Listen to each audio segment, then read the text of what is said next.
Olá, boa noite! Começando por aqui mais uma edição do nosso Contato MTV. Nessa segunda-feira, o programa traz um convidado especial, que é o jornalista científico Léo Vilaverde, que vem conversar com a gente sobre um livro que ele está lançando para contestar a teoria do Big Bang.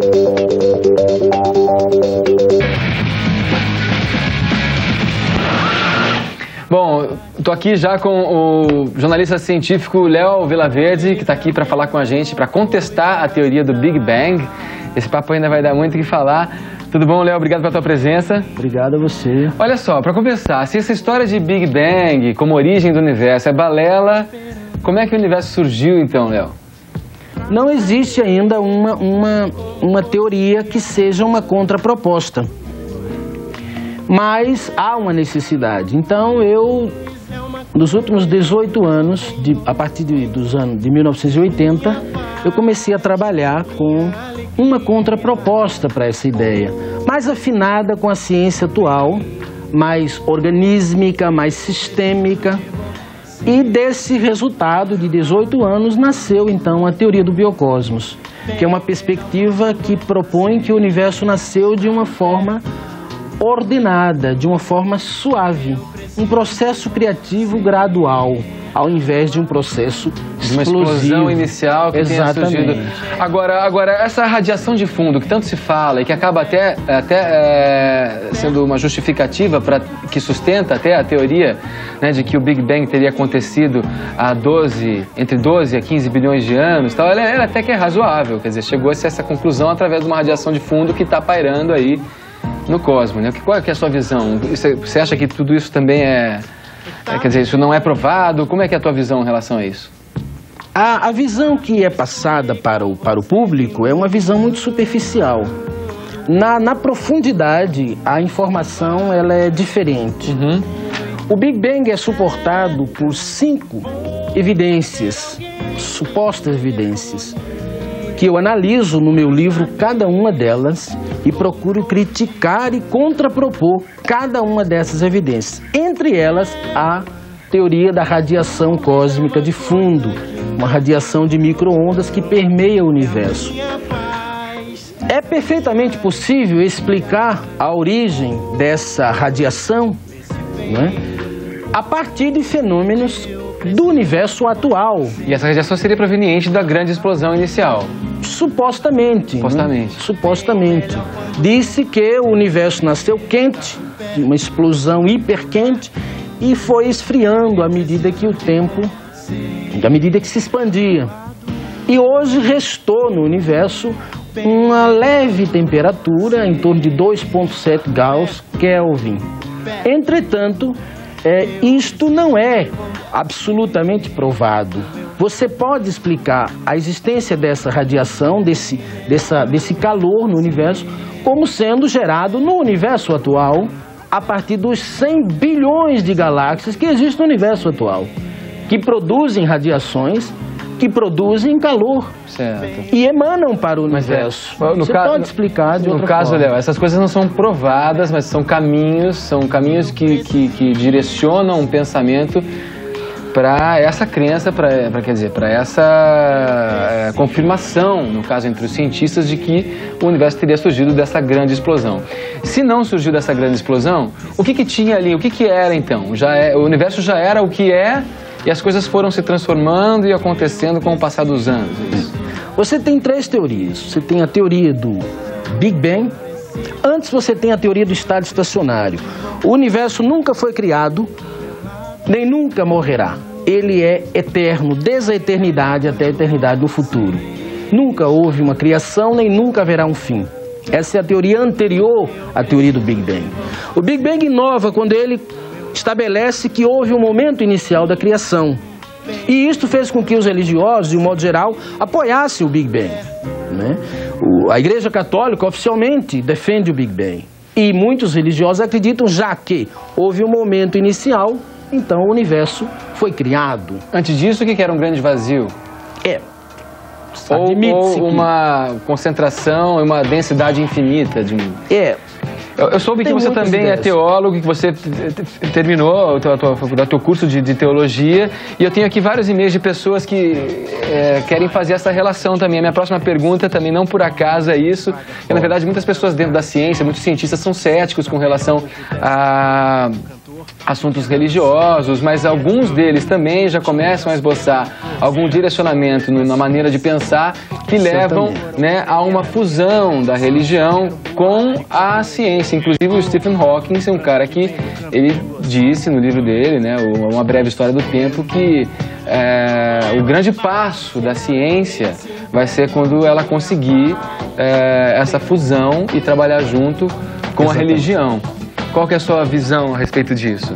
O meu trabalho, o Biocosmos, é exatamente uma teoria harmoniosa que procura harmonizar a ciência e a religião. Eu passei os últimos 18 anos da minha vida estudando o Big Bang, estudando as religiões do mundo, estudando a ciência moderna para tentar criar uma fusão. Okay. O resultado disto é a teoria do Biocosmos, que eu começo apresentando neste livro, que é exatamente uma perspectiva harmoniosa, organísmica, sistêmica do universo. Uma forma de olhar o universo. Organísmica, Léo? É uma perspectiva oposta ao mecanicismo. O mecanicismo concebia o universo como uma grande máquina. Física clássica, física mecânica. Isso. A ciência atual já não vê o universo dessa forma. Ela vê o universo muito mais como um macro-organismo, como algo vivo, pulsante. Ok. A teoria do biocosmo é precisamente a sistematização das ideias que apontam para um universo vivo, organísmico, sistêmico. Portanto, algo que não explodiu, não surgiu de uma explosão, mas surgiu por um processo de ordenamento, de complexidade. Ok, no decorrer desses bilhões e bilhões de anos aí. Bom, essa conversa aqui ainda continua no próximo bloco. No programa hoje ainda vocês conferem uma visita que eu fiz ao Salão do Automóvel. Fica aí que o contato não demora. Volta logo.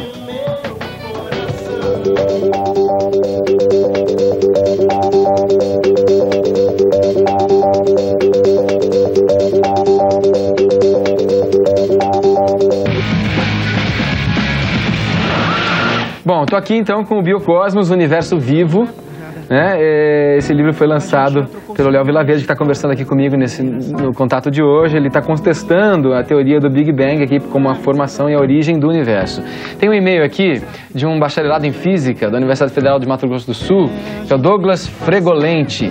Há muito tempo a cosmologia deixou de ser puramente uma filosofia, o que não diminui seu mérito, para dar lugar a resultados experimentais bastante significantes, como por exemplo a radiação de fundo e alguns resultados acerca das interações fundamentais conseguidas em aceleradores de partículas. O caráter experimental deixa pouca margem para críticas puramente filosóficas. A minha pergunta é: qual o público o jornalista espera cultivar com a sua reputação, uma vez que a cosmologia conta com adeptos em sua maioria céticos por princípio? Esse é o Douglas.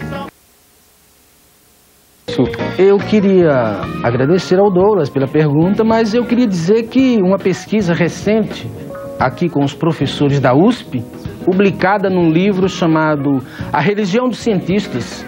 Eu não lembro agora o nome do autor, mas estive na livraria e vi rapidamente um livro recente, mostrando que os professores da USP não são realmente materialistas ou céticos. Eles são, em sua maioria, pessoas de uma certa religiosidade. Eles não são religiosos no sentido de frequentar um grupo, um determinado grupo, mas na natureza transcendental do universo. Acreditam muitos em Deus e dizem isso claramente.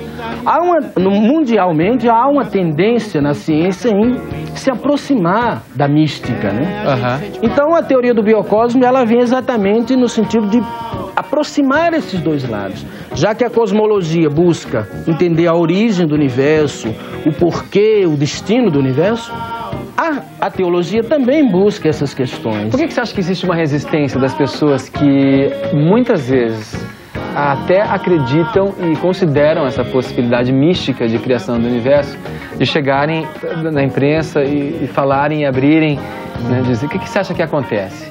Porque existe um compromisso dessas pessoas com, enfim... Eu acredito que é uma questão de tradição, né? A ciência, desde que ela nasceu, ela foi tradicionalmente, se opunha à religião. Então ela mantém ainda essa perspectiva, né? De um cientista que vem a público para contestar uma ideia consagrada, como é o caso do Big Bang, ele sofreria uma série de pechas, de perseguições até. Você está sentindo isso?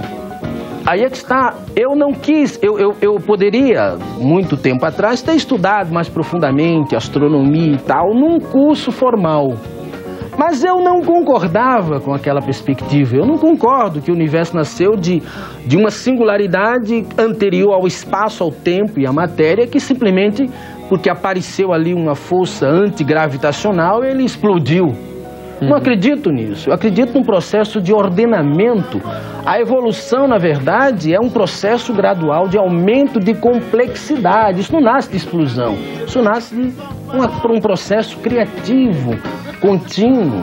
Né? Eu na minha visão... Então é por uma questão de tradição que algumas pessoas teimam ainda em se manter dentro de uma perspectiva cética, materialista, na verdade. Na minha visão leiga, né, que eu só me interesso, eu gosto do assunto, mas na minha visão leiga eu não consigo separar também muito as duas coisas não. Religião e ciência, para mim, elas caminham... Há uma proximidade. Né? Agora, explica um pouco pra gente a relação entre a teoria da relatividade, do Einstein, com o Big Bang.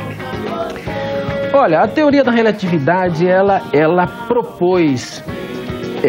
que o universo, algumas das interpretações feitas das teorias de Einstein, das equações matemáticas de Einstein, permitiu que se criasse uma imagem de universo que ele pode ser oscilante, algo como pulsante, ele permitia também perceber o universo em expansão e contração.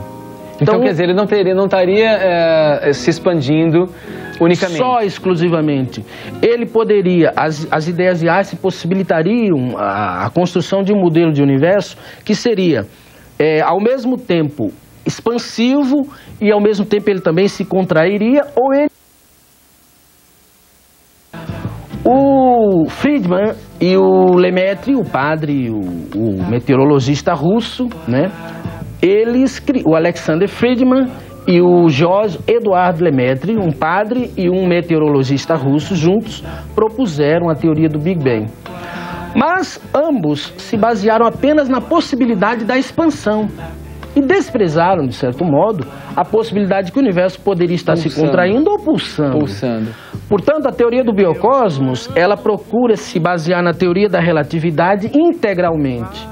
Então, eu não proponho um universo em expansão, eu proponho um universo em pulsação. Léo, agora vem cá, o fato de não haver uma certeza nem do lado da ciência, são especulações, na verdade, e nem do lado religioso, você não acha que estaria causando uma ansiedade na humanidade, uma ansiedade que vem se arrastando de década e de milênio em milênio, e que torna o ser humano essa figurinha tão ansiosa que somos nós, tá? E já emendando nessa pergunta aqui, tem um e-mail enviado pela Luana, que é de São Bernardo do Campo, e ela fala um pouco disso daí, né? Eu temo, adoro o assunto. O que você acha sobre a teoria de que há vários universos paralelos? E qual a opinião dele sobre a crença das pessoas em certos deuses? Que alguém criou o universo, mas não tem nenhuma prova concreta de sua existência. Quer dizer, muitas pessoas sentem, têm fé nisso, mas também não provam. Existem algumas teorias, como a teoria dos universos paralelos, que por enquanto são apenas hipóteses, pura imaginação. Não há nenhuma prova experimental e nem teórica que possibilite isso, embora seja um tema interessante, né? Agora, a questão da segunda parte da pergunta dela Deixa eu ver se eu me lembro aqui, eu coloco aqui de novo. De pessoas que acreditam em deuses e que alguém criou esse universo, mas não tem como provar, não tem a certeza disso. A lógica nos diz que todo efeito tem uma causa. E esse efeito, né, a grandeza desse efeito é proporcional ao potencial da causa. Quando nós olhamos para o universo, quando nós olhamos para o homem, para a sensibilidade, para a inteligência humana, para o que o homem é capaz de fazer, nós temos que imaginar uma causa proporcional. Isso é ciência também, a lei da causalidade, né? Então, o universo, ele tem uma causa. nada pode surgir do nada, pois o nada é o inexistente. Se o universo existe, se a mente do homem é um mistério, se o sentimento do homem existe, e isto não é puramente algo irreal, o sentimento ele não é concreto, mas ele é real, a inteligência não é concreta, mas é real como a mente. Então o universo ele não é apenas um corpo material hirto, o universo ele é algo vivo. A prova disso é que o homem, ele é um sistema vivo e é uma parte integrante do universo. Só que no homem não há apenas energia. No homem existe sensibilidade, inteligência. Então tudo isto proveio de uma origem. É muito mais lógico você admitir isso, e é também muito mais científico, do que você simplesmente admitir uma bolinha, uma singularidade, um ponto matemático, que era o nada, mas ao mesmo tempo continha um tudo, que explodiu e deu origem ao homem, à mente, ao sentimento. Isso é muito ilógico. Tá certo. Isso realmente... Léo, eu gostaria de agradecer muito a tua presença aqui. Eu levaria esse papo aí por mais algumas horas. Com certeza. Mas infelizmente nosso tempo é curto. Então... Vivo, contestação da teoria do Big Bang por Léo Vilaverde. Léo, muito obrigado pela tua presença. Obrigado. Você está indo no programa de hoje, a gente ainda mostra vários carrões no Salão do Automóvel. Fique ligado, contato volta logo.